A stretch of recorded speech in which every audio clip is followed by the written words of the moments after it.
তো এইভাবে মুচমুচে কাঁচা কলার পকোড়া কীভাবে বানাইলাম, তো কী কী রেসিপি করলাম আজকে বাড়িতে, দেখে নাও ভিডিওটি লাস্ট পর্যন্ত। তো হরে কৃষ্ণ বন্ধুরা, তোমরা সবাই কেমন রয়েছো? আশা করি সবাই ভীষণ ভালো রয়েছো। তো আজকের ব্লগটা আমি সকাল থেকে স্টার্ট করলাম। তো সকালে উঠে আমি আগে ব্রেকফাস্টটা বানিয়ে নিয়েছি, তারপর খেয়ে দিয়ে তারপরে ঘরের কাজটা শেষ করে নিই। তো ঘরে এই যে বিছনা গোছানো ছিল, এগুলো না গুছিয়ে আমি আগে ব্রেকফাস্টটা বানিয়ে নিয়েছি, তার জন্য এই যে লেট করে আজকে বিছনাটা গোছানো হয়েছে।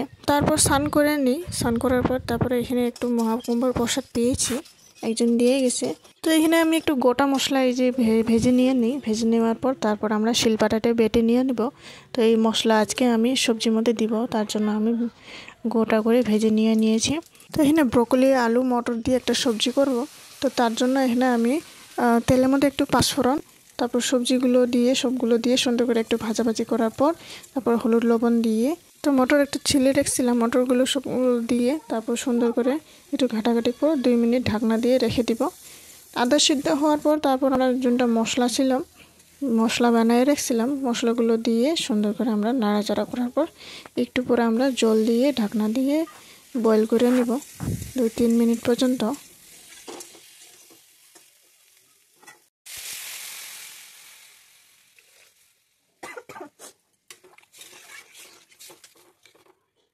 তো এখানে আমি কাঁচা কলা নিয়েছি 3-4টা। তো আমরা সুন্দর করে একটু শুকলাগুলো ছিলে আমরা রেডি করে নিব কাঁচা কলাটি।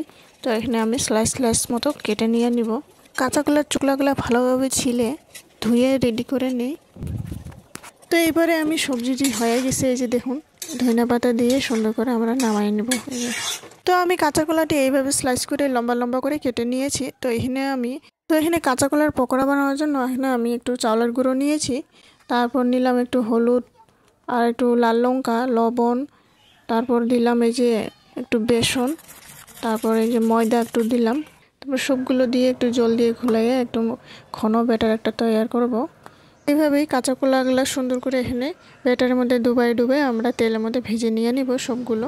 তো এইভাবেই আমি সবগুলো বানিয়ে নিয়ে নিলাম। তো এইভাবে একবার ব্যাটার তৈরি করে আপনার ঘরে বেগুনির এইভাবে বানাইতে পারেন, খুব ভালো হয়, মুচমুচে করে খুব সুন্দর হয়ে যায়।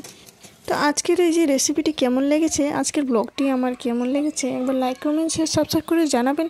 আশা করি নেক্সট ভিডিওতে দেখা হবো। আজকের জন্য টাটা, বাই বাই।